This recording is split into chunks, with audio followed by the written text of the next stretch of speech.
My name is Brendan, and I am the founder of MasterTalk, your go-to channel to mastering your talk. And on this week's episode of MasterTalk, we're going to be discussing my 5 advanced tips and tricks to make sure that the next time you give a presentation, you become world class. So let's get into it.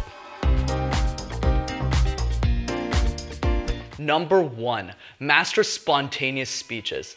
Let's say you're at a wedding and the groom comes up to you and tells you to say a speech, but you haven't prepared for it. That is what is otherwise known as impromptu speeches or spontaneous ones. And those presenters do 3 things that average speakers do not do. So let's go into them. The first one is they use silences to masterfully buy time in their presentation. So instead of panicking or getting worried, they raise their glass, they look at the audience, and they say nothing to buy time. The second thing they do is they master non-facial cues with their face. So whenever they're speaking or giving an impromptu presentation to their audience, they make it seem that they're entirely confident even if they don't know what they're going to say next. And finally, they master eye contact. If you deviate your eye contact like this, your audience will perceive you as less confident. So even if you don't know what you're going to say next in these types of speeches, you need to give the impression that you do. Another way of looking at this is I don't know what I'm going to say next as much as you do. But with some practice, you can then speak in a way that I do too.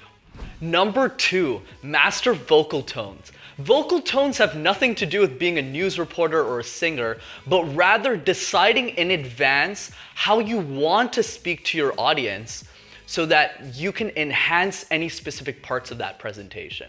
There are 3 types of tones that you need to keep in mind. The first one is your regular speaking tone. How do you regularly speak outside of the presentation room, in a coffee shop, in a boardroom, you name it? And just to give you an example here, my speaking tone used to be very aggressive. Like I didn't want to ask for your attention, I demanded it forcefully. So through a lot of practice, I was able to reduce my speaking tones and adjust them in a way that I sound like honey. In that same regard, the next 2 tones you need to keep in mind after you master your speaking tone is high tones and low tones. So with high tones, you use high tones to be a lot more optimistic, to be excited. And you use low tones to talk about things that are a bit more somber, things that make you more sad, where you want your audience to feel that way. All in all, vocal tones are an advanced way for you to direct your audience towards the emotion you want them to feel, whether it's sadness, anger, happiness, or excitement. Number 3, master your audience obsessively. The only way you're going to master any of these advanced tips is not only to understand your audience, but understand them in a way that very few speakers can. And I'll give you a quick tip so that you can build your repertoire to being obsessive about your audience. And that tip is the following. Practice as if your audience didn't exist. In situations with business competitions where I used to compete in, we generally used to do cases about CEOs of companies, whether it was the CEOs of nonprofit organizations like Charity Water or big conglomerates like Nike or Adidas. But in those situations, the actual CEO wasn't in the room. In fact, people in the same company weren't even there. But we still had to pretend as if they existed. And that exercise is very strong when you actually meet your audience in real life because you'll already know how to build a rapport with them. So my advice is simple here.